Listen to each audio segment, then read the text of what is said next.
college football nerds here to talk Auburn and LSU Week 9 matchup. This one's pretty big in the SEC landscape, and we're going to talk about it. We're going to get nerdy with some data. Got a computer model for y'all. I want to remind you, if you haven't already, I do it every video. Please like and subscribe. It helps the channel out a whole lot. And in the comments, you got homework this week. Let us know what you think the score is going to be. And if you want to make a separate post telling us how we're crazy and we don't know what we're talking about, you can do that too. All right, Josh. Auburn fans have been on us all year. From day one, we weren't excited with what we saw from the offense. We've always been high on the defense. And maybe the flip of that is that we've been excited from day one about the LSU offense, better than we expected in the preseason. We said in the preseason this LSU team could be kind of 2011, need to beat Bama to play for the title, and that's it. But we've also been higher on the LSU defense than the national narrative has been. So in saying that, LSU comes out an 11-point favorite, and we might feel that it's even more than that. I don't know. But Auburn fans are going to point to their most recent transitive property game with LSU and say, we put up 56 on Mississippi State. You only put up 36, and we beat the crap out of them. You beat them too, but they're going to point to that transitive property game and say that they can hang with or beat LSU. Why don't you unpack that game a little bit, and we can discuss this for a little bit as we get into this game. Sure. So there's a lot to unpack in these two games. Auburn, on one hand, scored more points than LSU did. Strangely, LSU allowed less points than Auburn did. I think there's some differences, though, when you get down to specifics in the games in terms of per-play stats and what have you, that's maybe a little more telling in different ways. So we talk a lot that the score is useful, but not necessarily all-encompassing. In this case, LSU had a few less possessions than Auburn did, so 56-23. That's great. I mean, Auburn didn't really try to score too much at the end of the game, but they did have the ball a little less than LSU did. Conversely, Mississippi State did have the ball more, so they got a garbage time touchdown to get to 23 that they didn't get the chance to have against LSU because LSU was shortening the game. When you look at the actual stats, right? If you look at, we talk box scores, and we're not trying to throw out box scores because we're stat watching, which sometimes I think people get kind of miss. A lot of times we have tendencies or things we picked up on in these games, and then we'll discuss box score scores or stats from a team because we're trying to give you objective data points rather than just say, X player is good, he threw well. I think the biggest thing that I would note about the Mississippi State game with Auburn had a lot of yards passing due to broken coverages and busts. Mississippi State is not a fundamentally good team right now. They do not cover well. They don't tackle well. They miss assignments. Jewel Moorhead, love him or hate him, his team ain't good, and they don't look particularly well coached. But I think the two teams addressed Mississippi State's defensive deficiencies in very, very different ways. Auburn set up big shot plays and then dominated with the run. Now, Auburn was able to dominate the run to a certain extent because Mississippi State had injury issues. Earl Thompson ends up leaving that game, and that's kind of their best defensive player, and they don't think they really had anybody to replace him. So Leo Lewis ends up being the leading tackler against Auburn. C.J. Morgan is the second leading tackler. I think one of the more interesting things is how LSU attacked them in comparison. So if you look at the box score and look at who the leading tacklers are, it was Jacarius Landrews, Brian Cole, and Earl Thompson. First, having Earl Thompson and Leo Lewis was a real boon to Mississippi State's run defense against LSU. They were a lot more effective defensively, even though LSU did run the ball. And I'll say Tyrion Davis-Price that a lot of LSU fans have been sort of hyping in the comments based off stuff they read from insiders. We don't quite jump into that pool until we see somebody on the field. It looks like a legit kid. He had 8.2 yards per carry, but Edwards-Helaire was at 4.8. That's good. That's not necessarily phenomenal. Where LSU was able to have a ton of success, in my opinion, was by targeting Landrews and Cole. That was 11 and number 32 for Mississippi State. Cole, number 32, was abused by the LSU receivers. And I think one of the challenges for Auburn in their offensive style, they don't really get isolation plays quite in the same way that more, I don't want to say this in a way that sounds bad because it's just a different style. in a way that's a more, multi-read offense can, because you've got a lot of different options, and Burrow is just going to find the matchup where he got, Landrews or he got Cole, and he was going to attack it most of the time. Where in the Auburn game, Cole was the fourth leading tackler, not second. Landrews, he only had 2 tackles in the game. They were rarely isolated. Instead, Leo Lewis and C.J. Morgan, again, are the leading tacklers. So it was really, really different in how they did it. Auburn looked for big chunk plays where they would get a total misalignment and they get a guy wide open downfield. And then they did their bread and butter by running the ball, running for a ridiculous 8 yards per carry by Bo Nix, and Whitlow running for 5.5. Now, again, this is kind of instructive. Whitlow is 5.5 yards per carry. Whitlow is not going to play in the LSU game. The other guys, DJ Williams and Cam Martin, were 4.6 and 3.9. 3.9 yard per carry from Martin was not particularly effective even against Mississippi State. So all around, I think there's a lot of stuff you can pull from those games in transitive property. One, you've got different styles of offense. One that is more, multi-read, multi-dimensional, find a matchup style in LSU. Auburn is more of a quick hit offense. The other thing I'll say is that Auburn was able to successfully run the ball, and that was kind of the key to their offense. But they were able to do it due to some deficiencies with Mississippi State due to injury, and due to the success, at least in part, from Jatavius Whitlow. Sorry, I can't speak right now. Just say Booby. Booby Whitlow, sure. But Booby Whitlow is not going to be available, so it's going to be interesting to see how that turns around. Whole lot of discussion, but I think in a nutshell, that's a pretty good overview of what Auburn and LSU are, at least offensively. So we've also got this data point with Florida having played Auburn, and that was an interesting, if not kind of the summation of all the Auburn offensive woes game that we were expecting. But LSU fans are going to say, look, LSU tore up that Florida defense, and Florida fans said, well, Zuniga was hurt and we had other guys out. And my argument to that was, before Zuniga went down in the third quarter, LSU had already scored. They scored at will. So I do think he matters, but I don't think he matters that much. But I would say, if we're putting something in Auburn's sort of ledger in terms of a positive, disagree with me if you might, but I think Auburn not only has a better defense than Florida, but I think they have a better equipped defense specifically for slowing LSU down compared to what Florida has. Tell me, am I right? Am I wrong? So personal opinion right now is that Florida's defense is really not maybe all that great. I know they're still statistically rated quite high, but in the South Carolina game, they gave up 27 points. And for a lot of that game, it felt like Helinski, who's playing injured, couldn't complete a forward pass. And they did a lot of stuff with bringing corner blitzes and were able to get them off their mark. And they still had a couple gift ref spots. I know you were griping about it just as an angry observer of football in the top 10 video. Point being that Florida's pass defense and defense in general has not been as effective as one might think. I do think Auburn's has. And when we caught so much crap for this after the Florida game, that Auburn-Florida game was not really an 11-point game in truth. We'd been split all year on Auburn and their big games and how good they were and whether we were going to win or lose. And that was the one game we both picked Auburn. But my preview for Auburn-Florida had been that would be a one score or less game going into the fourth quarter. Somebody was going to get cheap points and they were going to win.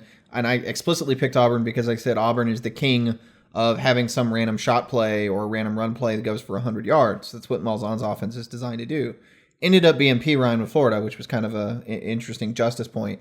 But point being, outside of that, Tyler Trask is 7.5 yards per attempt. That's not good. I mean, it's okay. And a lot of that was one long screen pass, and outside that, they were at like 5.5. Malik Davis is 3.2 yards per carry. Again, P. Ryan goes for 130, but 88 on one play. The other plays, he's at 42. So, like 3-4 yards per carry from all the backs, 5 yards per attempt. Auburn and Florida were really evenly matched teams from a predictive standpoint, from a quality standpoint, which is what I care about here. I think Auburn offensively is not as good as Florida, especially with Nix versus Trask and Trask what they were able to do. But I think it was balanced by the fact that Auburn defensively was a good bit better than Florida. And when you consider how rough Auburn may be offensively, I think they may be that much better defensively. I mean, their front four is outstanding. They are much better against the run than Florida has been, at least on a consistent basis. The DBs don't get as confused. They don't give up as many stupid plays, I think, as Florida has. I don't know that they're quite as athletic, but I also think Florida's linebackers are a straight-up liability. Auburn's are pretty good. Now, I've been a little critical that I don't think they're as good as they have been the past couple of years, but they're still good. So I do think Auburn defensively is much more of a challenge. I think the real question, though, turning it back around to you, I think both of us agree Auburn may be more of a challenge defensively, but do you think Auburn offensively is going to be talented enough to really exploit what LSU is defensively? So I think it really comes down to the question of whether or not the national narrative on LSU defense is accurate, or if it's more kind of what we think in that LSU defense is actually pretty good. We did flag in last week's top 10 and last week's discussion, sort of post-mortem on the Florida game, that one of the things that we didn't like when we watched that LSU-Florida game was we don't like the pass rush for LSU. I think the LSU defense is better than we expected, or better than what people are saying, but the pass rush is not there. Chason is getting home a couple of times a game, but he's not effective play to play, kind of like Terrell Lewis has been throughout the year for Alabama. But if we're right and the national narrative is wrong, then this, I hate to say it, but then this has the potential to get into sort of a blowout game. If you think about it, think about the games that Auburn's played where they've done really well offensively. It's night and day. It's like it's Tulane, it's Arkansas, and then you've got these games where they've absolutely done nothing. And then they've got one in between where they scored 28 against A&M, but Bo Nix had a horrible day. And so for me, I think that, and this is what I'd like for you to touch on a little bit. We talk about how important it is for possessions, not necessarily plays, not necessarily points, but how possessions can lead to points. I kind of theorize that, and we're talking through this because we haven't decided completely like where we're going to go with score or any of that yet, but I'm thinking through it as I talk. I theorize that Auburn may struggle and may be a good challenge for LSU with their defense, but may struggle enough so much offensively that it's going to give LSU enough possessions that they're still going to get that big number offensively. Tell me what you think. Yeah, I think the issue for Auburn really is going to be consistency and just losing drives. When Auburn was really, really good on offense, you saw this quite a bit. Like when the end with the Cam Newton era, a lot of the Nick Marshall era, there was this constant pressure to continue to score if you're the opposing team because you knew Auburn was going to get theirs. And that 2010 team in particular, they would just get a couple disruptive drives on their opponents. Nick Farley would blow something up in the backfield. I mean, it was a very senior-laden veteran defense with a couple good players at different levels, but really it was Fairley that would create negative plays. I remember in particular that Arkansas game where he just made a couple plays and a couple drives, and that was all it took. I think the potential is there for the same kind of thing to happen. Auburn right now is not consistent or effective enough on a drive-to-drive basis, I think, to be able to keep up with LSU. My personal opinion, Bo Nix has been, against better defenses, a 50% or sub 50% passer. That's not a good thing. That means if let's say you run for 4 yards per carry and you throw 2 passes, there's a solid chance that you throw 2 incompletions. And that means you punt the ball. And I don't think you can be doing that with any frequency against LSU. And if you're an offense where I think Auburn is really good at getting in a lot of games like 20 points when they have no business getting 20 points, if you look at them statistically, the opposite's also true. It's hard with that kind of offense to score every drive. And that's kind of what you need to do against LSU. We talk a lot. When you've got like a top 5 offense, you tend to score a lot. And even really good defenses aren't going to keep you from scoring a lot. And that's where LSU is. I made the comment in the season preview that I thought LSU was staring at like a 2011 kind of season. I mean, I think they're really, really good. And I think both of us agree that their defense is a little bit underrated, even though the pass rush, I do think is going to really hurt them. And that's kind of what hurts them in my like top 10 rankings, purely relative to the other top 5 teams because all those offenses are so good. I'm not sure how much it matters with Bo Nix. I mean, the secondary is very good. They don't really have a true, pass defense safety to be opposite Delpit right now. I think Vincent's good, but maybe not elite. Stingley's been really good, but he's being targeted a lot. And I think it's part because Fulton has been so good and so consistent that nobody wants to target him at all. And then sometimes Stingley can give up a play because he is still a freshman. But all in all, those are all high-level players. So I think if Bo Nix, even without pressure, has got to throw against that secondary, he's going to make mistakes. I think he's going to throw inaccurate passes. I don't think without Whitlow, they're going to be able to run the ball that well. All that spells for a team that probably can't at least score on 50% of their possessions.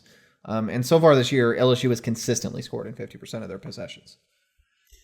Yeah, to me, and tell me if this is... So, two things. One, tell me if this is a fair analogy, and then afterwards just go straight into the model and we can talk some numbers. To me, this has the potential to be like the Michigan State-Ohio State game, not necessarily in final score. I'm not saying that. But in terms of how it played out, in that there were opportunities there for Michigan State to hang in that game, and their defense kept them in that game for as long as they could. But the offense could not capitalize on the things that were there for the taking against Ohio State defense. And so they're in the game, and then they have a couple of 3-and-outs, and then their back just breaks and the floodgates open. I feel like this could potentially be a game like that. Tell me if I'm wrong.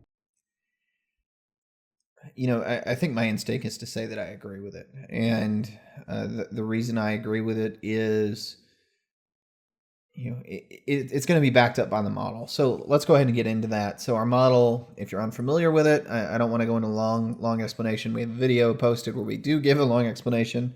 Short version, we look at per play stats. We look at how you did against your opponents. We look at how your opponents did against everyone else. Get a relative opponent-adjusted viewpoint of your team. And we produce sort of a predicted outlook for how you're going to do offensively in this game.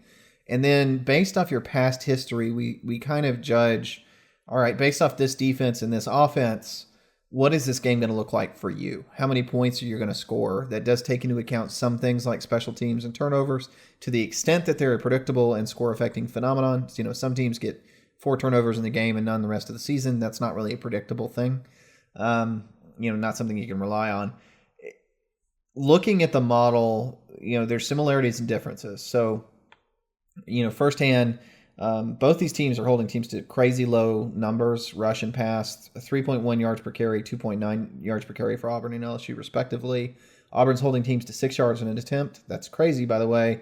LSU to 6.7. I think it's notable that both these teams have not necessarily played the greatest passing offenses.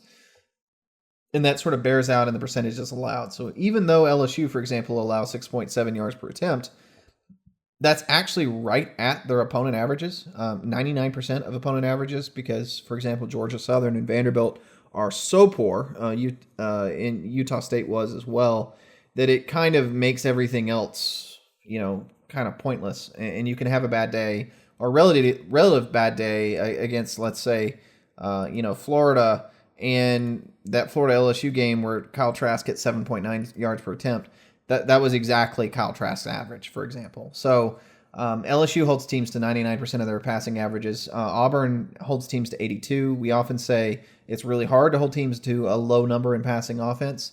That's why passing offenses tend to be successful. It's hard to hold teams that far below their average, even an elite pass defense.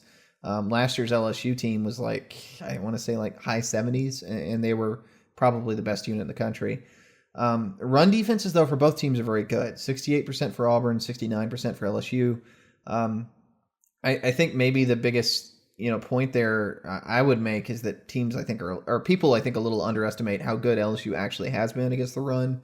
both these teams have actually faced good rush offenses. 4.5 yard per carry average for Auburn, 4.2 for LSU. Whatever issues they've had at times, it's been more due to the fact that they've played good teams that are able to run the ball successfully. For example, Tulane averages over 6 yards per carry on the season. So they've had when they've had struggles, it's kind of been explainable quite a bit. For example, Florida 4.5 yard per carry average, and they held them to 3.7. So that's kind of where you're at. Both very, very good run defenses. Auburn's pass defense is better than LSU's, at least statistically. And I think that's because the secondary may be a lot better at LSU, but Auburn has a much more effective pass rush. The difference, though, is offensively. So LSU obviously averages a lot more yards per attempt. Auburn may have a little bit higher yard per carry average, actually 5.2 to 4.8, but 10.3 yard per attempt to 7.7 is a pretty big gulf. That's why LSU is predicted to be outgaining Auburn by almost a yard per play in this one, 6.1 to 5.2. And then looking at scoring this season, it predicts a blowout. 47 points for LSU predicted, 25 for Auburn. It really comes down to the fact that LSU's been able to score points consistently throughout the year. Auburn has generally been able to score points, but they've needed high numbers to do it. I mean, when they were at 5 yard per carry or 5.1 yard per carry, for example, in the Oregon game, they scored 27. That's basically where the model is pegging them in this one. When they've had their higher scoring games, like Kent State or Mississippi State, they've been at 8+ yard per play. They shouldn't be able to touch that here. LSU has not really been held to a number like 6.1. That would be their lowest of their season. But even in some of the games where they were held to lower numbers in the sixes, they still put up at minimum 36 points, right? So that's why this model has it 47 to 25, basically saying that LSU's offense going to be a little more productive than Auburn, but basically LSU's offense is a lot more consistent than Auburn and a lot more able to generate into points. And if you want to look behind the curtain a little bit, I think what it's saying is the same argument we had before. Auburn is not going to be able to capitalize on the relative weakness LSU has due to the lack of pass rush. They're not going to be able to throw the ball consistently enough to put points on the board. And because of that, our model actually predicts a 22-point blowout for LSU. And I'm not surprised. Obviously, I think the 47 number is high. But Auburn fans will look at this and scoff. But remember, you scored 20-something points against Alabama last year with this same very good defense, and you hung in there, and then the dam broke, and it was like 52-20 when it was all said and done. I don't think it's that bad this year. I want to go ahead and get my score. I've got LSU 37, Auburn 24, but I could see a situation where just by sheer virtue, think about it like this. If Florida had a really, really, really good offense, they would have just brained Auburn. And they didn't. And so they couldn't take advantage of some things that were there for the taking. And they also had turnovers too. I think that this game is not a huge blowout. I think 11 to 15 is about right. I think Vegas is right there. LSU fans are probably wanting this to be a big blowout just because Auburn kind of has that offensive struggle. I don't think it is, but I do think that LSU wins it pretty comfortably. 37-24 for me. Tell me what you got. I have this actually at 42-17. It's a little shot in the dark when you get that high scoring, but I really think what it's going to come down to is LSU is going to get somewhere around halftime a significant lead. And I think Auburn is going to be in real trouble when they're down 3+ touchdowns. And I think that's going to give up, maybe 1 or 2 cheap scores, and this ends up being a worse looking game than it would be. And I say up 3 touchdowns, maybe less than that. I worry if Auburn is in catch-up mode, having to throw the ball down the field against a good secondary. They're going to force throws. They're going to create turnovers as a result of that. And I think that's why this gets out of hand. I think once this hits I'm saying like 31-14, you're going to see probably 2 mistake-created touchdowns for LSU just because Auburn's going to be in desperation catch-up mode. And Auburn fans are going to again point to this transit property game and say, look, LSU only beat Mississippi State 36-13. But one of the things that we talk about a lot on this channel, and I think it's important here, and I'll let you touch on that before we end it, is how offenses scale. And when they don't scale and things start, there's a small margin, there's a small window in where if an offense scales, think JT Barrett, Ohio State, against a bad team or a team that's not super athletic, especially these RPO spread offenses, then you can just put up a number. You can name your score. And then you hit that window of where you have an athletic defense where things don't scale and the whole machine breaks down. And the whole machine breaking down not only means you don't score a lot of points, it also means that you're giving a lot more possessions to the other team. So I think that's what's going on here in your mind in terms of, like, if you're saying, okay, LSU's going to beat Auburn by more than they beat Mississippi State, but Auburn killed Mississippi State, that's why. It's the scale issue. It is. It really comes down to the fact that when you have, let's say, a really heavily like zone read, RPO based offense, spread offensive concepts without, maybe a more sophisticated downfield passing tree, what we tend to see is when you play better athletes, that can kind of get shut down. I don't think Bo Nix is going to shock LSU's back seven players with his speed. I don't know that LSU's front guys can necessarily contain him by themselves. They're not super athletic now that they've been more injured. I mean, if they had everybody healthy, it might be a different question. I'm talking about more where they have been the past few weeks. But certainly, guys like Queen are more than Jacoby Stevens are more than capable of running down Nix.